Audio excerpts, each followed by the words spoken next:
The Punisher hits Netflix this weekend, and we are looking back at all of the live-action incarnations to see what worked, what didn't, what needs to be punished, and what we hope's coming up.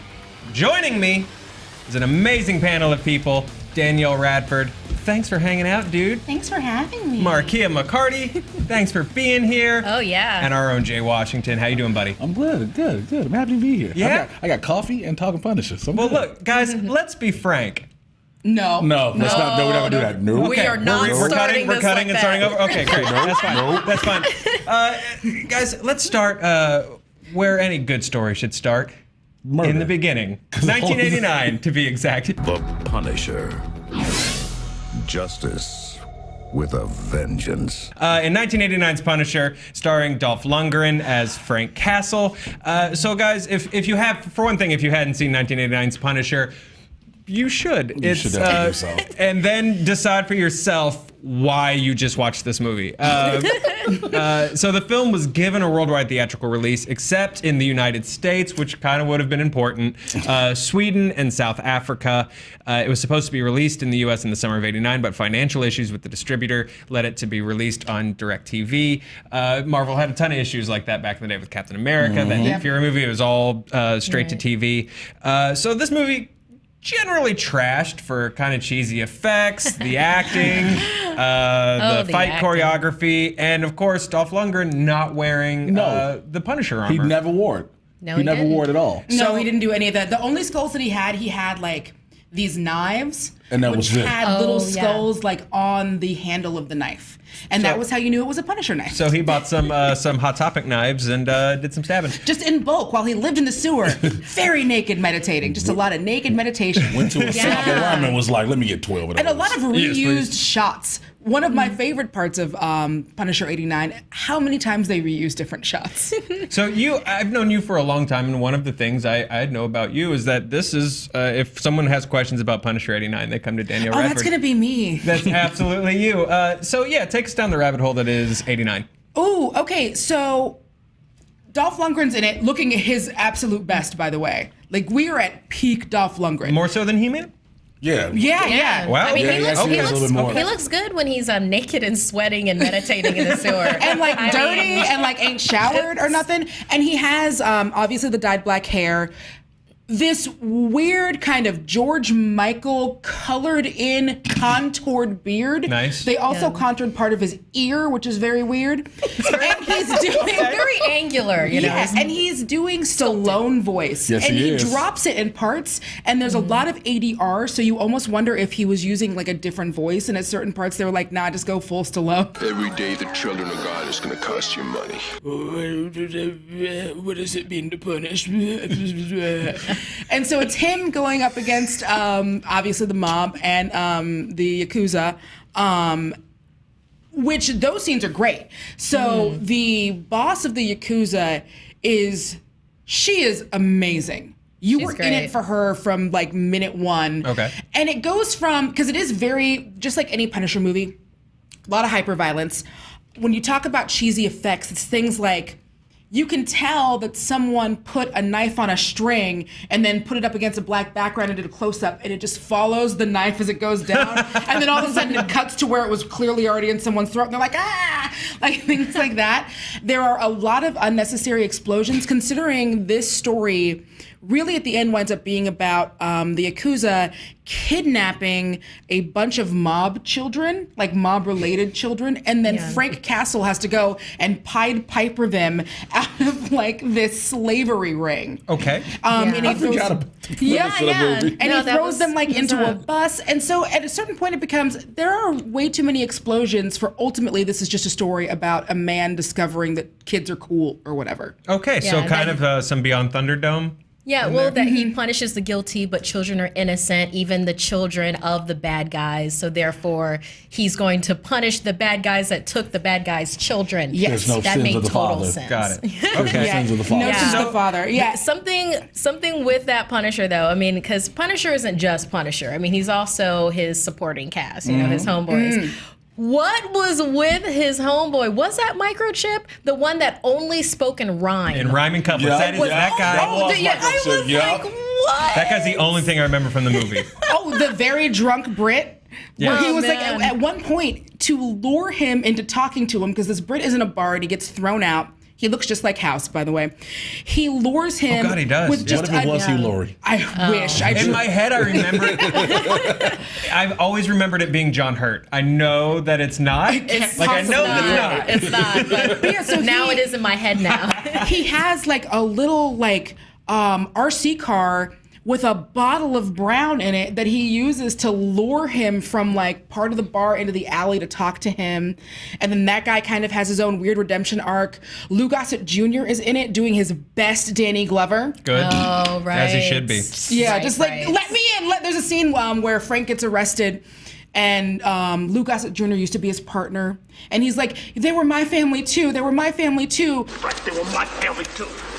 Why weren't you here for me? And it's like, whoa, calm down. His family was for sure murdered. Like, stop jumping on this family murder bandwagon, Lou Gossett Jr. You need to calm all the way down. And he's just like, let me in. But he's still, he looks like he's having a good time. Okay. At least, you know, Okay. Lou Gossett Jr. was there for the trip to Australia where they filmed it. That's clearly the only Yeah, oh, thing. absolutely. Yeah, he was like, I want to see some kangaroos. Something I could not get over with that particular one, though, is that at the end, okay, so, I mean, spoiler, this came out in 1989.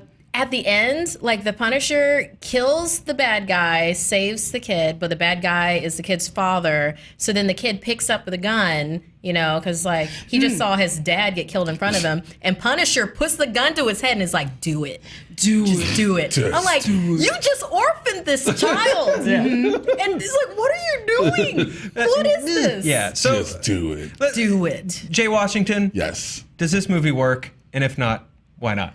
Well, it's the cheesiest of cheesy. Again, like you said earlier, it goes along the lines of all, 3 different Captain America movies we had saw before, the Spider-Man movie we had saw that was like horrible. And it's just, I understand it's before the CGI and everything. But when, like Danielle was saying, when you can see certain things and you're like, See a string on a knife? yeah, you just see, and then you see the same shots being reused, and then Dolph Lundgren just trying like not to have his regular Russian accent or wherever he's from in the in Eastern European country. He's trying not to have that and is struggling Ooh, struggling so bad. He was struggling the whole time. So it's like, thank God we have to forget that when then we go to the 2004 one. Okay, let's talk. Punisher 2004. So this is the Thomas Jane Punisher. Yes. He played Frank Castle. John Travolta played the villain, Howard Saint. This movie has a 29% on Rotten Tomatoes. It made $54 million against a $33 million budget, so it didn't do great. Yeah. John Travolta's performance has been made fun of and criticized a lot. I think you could say that about a lot of John Because his Travolta hair movies. is the same hair he had in Swordfish, and He just hung on to it? and a couple other movies. Broken Arrow. Oh yeah, he was Broken Arrow? reusing that Yeah. He lace was front. using the hair. It's the same hair from like 4 movies. Well, look, you find one you like and you hang on to it, you know? Like Stephen Amell does in Arrow, but that's No, like I do right now. I wasn't gonna say it. Yo, I'm gonna be wearing this hair. I'm gonna rock this till the wheels come off. So I'm with you, John Travolta. Nice. So, Jay, let's talk 2004, Thomas Jane. So there were a lot. It was just as cheesy, but not as bad. We had John Panette in it, which was so funny. Rest in peace, John Panette. But one of the best parts people forget is we got Kevin Nash as the Russian. Remember about that. fight Big sexy. Got that. in the red and white striped top while they're playing the opera through the house, and he beat the hell out of Frank Castle. One of the things I kind of understand why I got a 29% on Rotten Tomatoes is Thomas Jane's Frank Castle stalks Howard Saint's wife for weeks on end, knows her exact patterns, where she goes to the movies, this, that, and the third, gets her car a bunch of tickets because why? He carries around a fire hydrant in his car. Remember that? He carried around a fire hydrant in a duffel bag.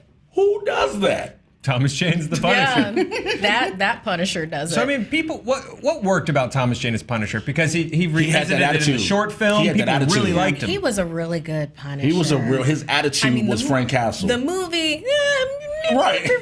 but him as Frank Castle, like that one scene where it was he just got into the total mind. Like he did a mind trap with the guy that he had tied up in his apartment, where it's like, oh, when the you, one he made him torch, he thought it was torture. it's like, oh, I'm gonna put this torch on you, and it's like at a certain temperature, it feels just like it's cold, but it's melting your skin off. Sears the nerve ending shut, killing them. You go into shock, and all you feel is cold. And then he puts a popsicle on his back. But he got the torch actually sizzling some meat on the side for real. Like I get what you're saying with that. It was smart. It was just the look he did. You know, like he had Frank Castle, the look, the demeanor of it. You know, granted we had to deal with Howard Saint. You were like, yeah, this is gonna be the culmination of this movie. You versus John Travolta. Yeah, you're like, on one hand, it'll be cool to watch John Travolta get beat up in this movie. He's mad because you killed his son. You're the bad guy. That happens. But we're going through all this. You killed his whole family. Like this went back and forth, back and forth, back and forth. Can we get it together? I also kind of, as much as I did enjoy Punisher 2004, I wish it's practically a panel for panel from a comic book, and from that first, I think it was the Garth Ennis run. Okay. Which is very good, but I think that when you do something like that and you bring comic book viewers in, we don't necessarily want to see something that's panel for panel. And I think that might have hurt it. Yeah, and some things don't translate as well. I found it, it wasn't necessarily Punisher light for me, but it's like compared to the other two movies and like the ultra violent action, I thought they were just trying to be a little bit too light. Like they were gimmicky. Preparing this for an indefinite run on TNT. Exactly. Just like, you know what? Let's just go ahead. Like, redemption treatment. Yeah, it's like we know what's going to be cut out of this for Saturday mornings on TBS. So let's just go ahead and cut it out. 2008 is Lexi Alexander's Punisher. Yes. It starred Ray Stevenson as Frank Castle. Dominic West played Jigsaw. This was a huge flop. It made $10 million on a $35 million budget, but it has gone on to become a pretty big cult favorite. Like, I think it probably has the most legs. Yeah, because he actually looks like a comic book character in it for the first time. And you have like these ultra violent like villains that make no sense. I loved it. The great thing about this, it's something. If you ever seen, if you're a Showgirls aficionado like I am, there is if you can find it, there's a VIP edition of Showgirls that they did for an anniversary, and just for me, I think I'm the only one that bought it. No, probably not. And when they do that, they have a commentary track by a guy who does commentary tracks for Showgirls, and what he says is, the only person who knows what movie they're in and really relishes what movie they're in is Gina Gershon. She knows exactly what movie she's in, and that's how I feel about Dominic West in Punisher Warzone. He knows exactly what movie he's in, and he is relishing every single moment. Licking the barbecue sauce off his fingers like the entire movie. We don't have it, I swear to God. How about you, sweet cheeks? Would you also like to swear on an imaginary friend? He is chewing up every bit of scenery that you can find. It is So great. why did this one click as a Punisher movie, Markeia? Because, well, I like the direction with it because it was a nice balance of things. I mean, Punisher is ridiculous. He's an anti-hero and he's even been in Archie comics as a crossover. It does not make sense with this character, but we love him because it's like, hey, if somebody killed my family, I'd strap on some guns and like go after the mob, you know, that kind of a thing. So with this, I think it totally embraces it. It embraces the comic book character Punisher. It embraces the violence, and it just lets these villains just run roughshod, just over everything. I love heels. I love villains, and I just love that they let them do this. And then they got properly punished. I got a question. Do you all think Ray Stevenson thought he was going to have another shot at being the Punisher again when he was doing this one? I think so. I feel like this was a production. I feel like this one was a production where there wasn't like, you know, a John Travolta on the set that was just weirding things up and making the movie goofy. I feel like this was, you can take that as you will. I feel like we all go different ways with that one. I feel like Alexander's set was one where they were like, we are killing this. Right. And then, I don't know, maybe it was Punisher fatigue that people were just like, you know what, this one's out of chances. Yeah, I mean, because it flopped. Well, see, by that time, I mean, you could say the same thing because, again, Captain America.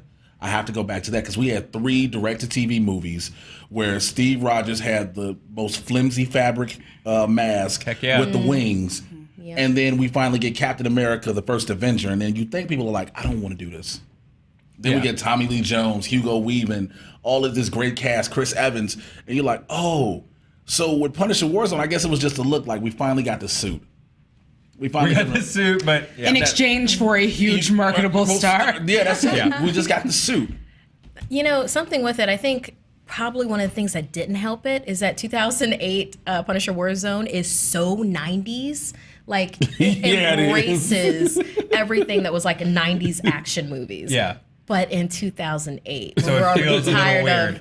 When we're already tired of 90s. Like, now it works again, I feel, because, 90s are back, but... Trying to say, give Ray Stevens another shot. I can watch that Jigsaw General Patton speech a million times. Yes. And we'd like to offer you the opportunity to be all that you can be. Jigsaw's trying to unite all of the different... He's like, hey, we're all different, but the Punisher's trying to kill all of us. So he goes to all of the different neighborhoods, and while he's in there, they even have like a projection of the flag in the back while he's trying to convince them why they all need to join together to defeat like the Asian gangs, the black gangs, everyone. Punisher's all of our problems, and no one cares about us because we're different. Raise your armies. It's amazing. That's literally the pitch. That is, and it works. He unites them. And then, they're not just two-dimensional villains. When Jigsaw and Billy, Jigsaw, he's fresh from underneath the knife, and, he released Billy and da-da-da, and they're, like, at home, and he has all these mirrors around. He's like, I can't look at myself. And Billy's like, you won't ever have to look at yourself when I'm here. You will never, ever have to look at your reflection again. And headbutt some mirrors, boom with mirrors. Yeah, they had a really sweet scene because so Billy had been in I guess like an insane asylum. An insane asylum essentially. And when Jigsaw, everyone else who sees him recoils in horror, and when his brother sees him, he goes, "You look fantastic, brother. Oh, you look so beautiful," and kisses him, and Jigsaw and him have this moment. It almost makes me forget that that's the dude that married Courtney Stodden when she was 16. All right, next Punisher. Next Punisher, please. I don't know how to transition from that one. Well, so in Netflix. So guys. Yeah. We cut forward a couple of years. That one just happened. I'll help you. I can't believe I'm the only one who knows that story. Anyway. So we cut forward a couple of years, and then you forgot that was him. Yeah, what you just did was you took that story, tied it to a string, and then the story went and then it was already embedded in my throat, and I went and we all just saw it oh, really? Okay. And then Markeia just talked in rhyming couplets for a while. Yeah. So guys, at this point, Punisher is just sort of in the bargain bin at Best Buy. All of these. There's probably a 3-pack Punisher DVD somewhere that's like $4.99. It's coming out on Black Friday from Walmart. Yep, exactly. Everybody's hopes were pretty much shot on Punisher, and I think when Daredevil announced that he'd be coming in, I think a lot of people look back at these other movies and they go, ugh. The Punisher experiment again. We're doing this again, really? Or it's better be Thomas Jane, or better be very specific things from Lexi Alexander's Warzone. But Jon Bernthal comes in and just crushes it. Well, did you hear what happened to him? On the streets of New York, people were walking up to him after the casting announcement was made and said, "Hey, man, you better not F this up." He literally had people walking up to. He said he had people walking up to him on the street. But then you got to remember, we got the guy who was as grimy as Shane on The Walking Dead. Yeah. So people remembered that and was like, all right, I'm here a little bit. Yeah, they're like, is Punisher going to be doing that head scratching thing a bunch? Or something like that. Like, we're here, but we needed to see what would happen. Sure. But so what is it about his performance that clicks more than, say, Ray Stevenson or Thomas Jane or Sweet Sweet Dolph? I feel like he's military. He looks at and he carries himself. For me, Punisher is military and family. And it feels like to me that he is someone that went through the ish and then came back changed. And the only thing that could really bring him all the way back was his family. So that was his anchor. And then that got cut off. And I feel that when I look at him. So for me, that's why he makes an excellent Punisher. Yeah, much like everything else. Well, I shouldn't say everything. But much like a lot of what happens in these Netflix marvels, it feels the most grounded.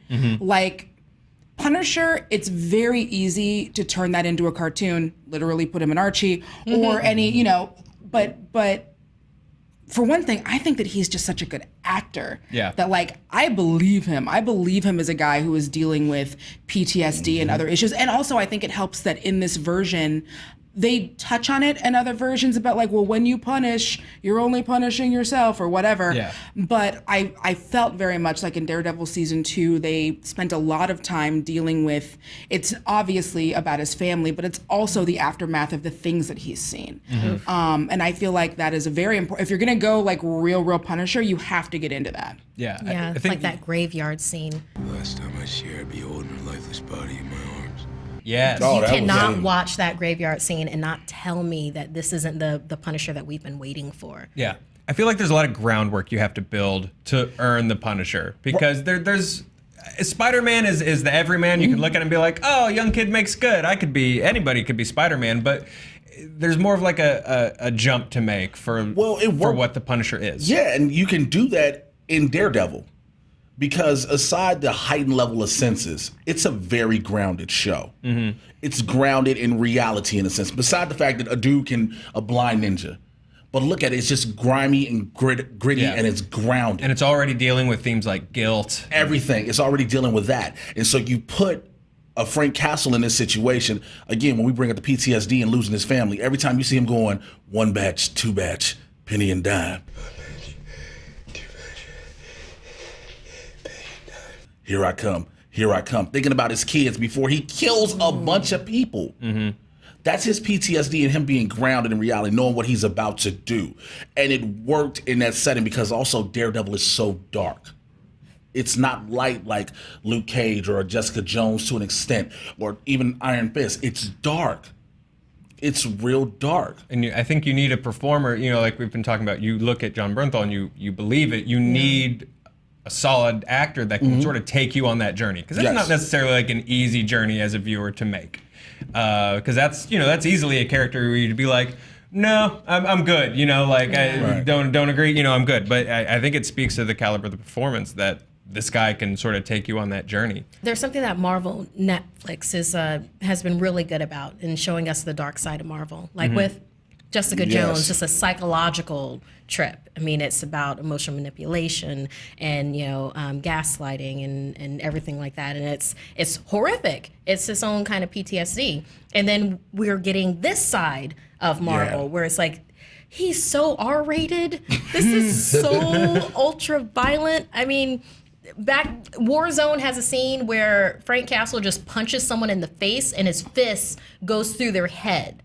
I'm not saying that that's going to happen with this, but I'm going to say that I'm going to wish that the guy had a quick death like that. Remember the butcher shop scene when he had him in the butcher's freezer? Oh, yeah. And Daredevil walked in, he was like, Daredevil was like, whoa, what is this? What is this? You got a blind dude that's like, he's like, okay, this is beef. This is beef. This is a dude. This is a dude. This is Dave. This is Dave. So I think we've all got, the graveyard scene, the meat locker scene. We've all got highlights from Daredevil season 2. What are you guys hoping to add to your highlight reel from the Punisher series? Like, what are you hoping to see? Well, I love the prison hallway scene. I mean, oh my God! Come on! If I can get something like that, I'm really good. Okay. I'm really good. That, and I don't know, some scene with him with a major villain like him and Kingpin was amazing. That scene. So I want to see the different levels. I want to have that huge like spurring violence and then have it turn into psychological. For me, I think it's I'm not a real big Karen Page fan in the Daredevil. And maybe just because I've read the comics, so I'm like, when are you gonna get addicted to heroin so I can start hating you? But they've done a really good job of, especially I think in the last season, their connection made me care more about Karen Page. So I'm genuinely excited to see how they work together, especially because she tried so hard to save Matt and she couldn't. So now her being like, Got a new project. yep, I'm going to try to save this dude because he's somehow even worse than the dude that I was trying to save before, who wears a horn devil costume and beats people up in the night. So I'm legitimately very excited to see how their dynamic works and whether or not she does get through, or I mean, I guess if this is the heroin, where the heroin happens, I don't know. I don't know if this is going to be the heroin Carol. Danielle just wants the heroin, ladies and gentlemen. Just give her the heroin. It would make sense because, we're getting season 3 Daredevil. We know what that storyline is going to be. Yeah, they're doing the Born Again storyline. This is true. Yep. You might get Heron Karen Page. Heron Page. Nobody else on one? Okay, cool. I got it. For me, I like the fact, again, this is going to be so grand. There's no superpowers in this at all. Yeah. There's no extra strength, no extra ability. It's just a dude versus a bunch of other dudes. And this one dude just happens to be equipped with a lot of high-grade weaponry. And he's ex-Marines. He's special force. He knows what to do. We don't have to see, okay, somebody can pick up a car. Mm-hmm. Somebody can hear 3-4 blocks away. Somebody can light up their one fist when it should be two. Come back. Gotta go there. Come back to the light, Jay. Don't go down that hole, man. Let's not do Do that. it. But we don't have to worry about any of that. We already seen what this character is going to bring. Now we're going to get 13 episodes of all of the murder. All that murder. Because remember, in the That's trailer, the tagline, actually. all of the murder. Because even in the trailer, they said, because evidently it was a flashback where he's sitting with his wife in the bedroom, and all of a sudden one of the soldiers has come up and shoots her in the head. That was a trailer. That was for the trailer. So they're letting you know, listen, this is what you're going to get. Mm-hmm. Don't be shocked. Don't be surprised. And I like it because they're not holding back. They're like, look, we're going to give you this violence. It's going to be violent. And I'm not gonna lie, I'm for violence and anti-heroes. Okay. Does Okay. that make me a bad person? No, Jay Washington with the hard political statement on vigilantism. You guys, any other thoughts? Yeah, I just want them to definitely they definitely need one character in there, and I'm so happy that he was part of the trailer. I don't know how else to describe him besides sassy detective. Do you know what I mean? Oh, you just want to where he's like, they said he was dead. This look like the work of a dead man to you? This look like the work of a dead man to you. Yes. talking about Yeah. Brett. Sassy Brett. detective. Mm-hmm. Brett, what's his name? Brett or Brent? I just know that Foggy's friend? he was like in one episode. Foggy's friend. It's Foggy's like, friend, yeah. Way back, and then like he was in the trailer, and I was like, yes, I want that detective that's just. Yeah, a show like this, I think, needs a sassy detective to balance Sassy out. black And I'm detective. also very Sassy interested to detective. see if they do, talking about, you're talking about the vigilantism and one man against the city. I'm interested to see if they get into the consequences of that and the toll that can take on a city, or the toll that takes on, obviously, the man. Because even Dolph got into that a little bit. So it's like, if Dolph can get into it, but and also just the effect of just one man waging his own war, and what that genuinely feels like when it's not over the top, when there aren't parkour guys getting blown up mid parkour. Yeah. But when you do put it in a realistic world of like, oh, this is not good. Because one thing that this version of the Punisher is very clear about is that this is bad, and he's a bad person doing bad things, but we're sympathetic to him. Yep. Yeah. And so I'm interested to see how they tackle that as well. Okay. Well, guys, thank you for hanging out, talking Punisher with me, taking this trip down memory lane from 1989, Taylor Swift's birthday, to now, Taylor Swift's death day. 1989. I'm so mad. We talked about all this gore and violence and Dolph Lundgren. And now we're shaking it off, Jay. Oh no. Now we're shaking it off. Guys, No. Yeah, you did. let us know what you want to see in Punisher Season 2 in the comments. Do you need to see hair on page? We want to know. And hit us on Twitter once the show comes out. Let us know your thoughts. Danielle, Markeia, Jay, thanks for hanging out, you guys. Thank you. Thanks so much. Thanks for having. Bye.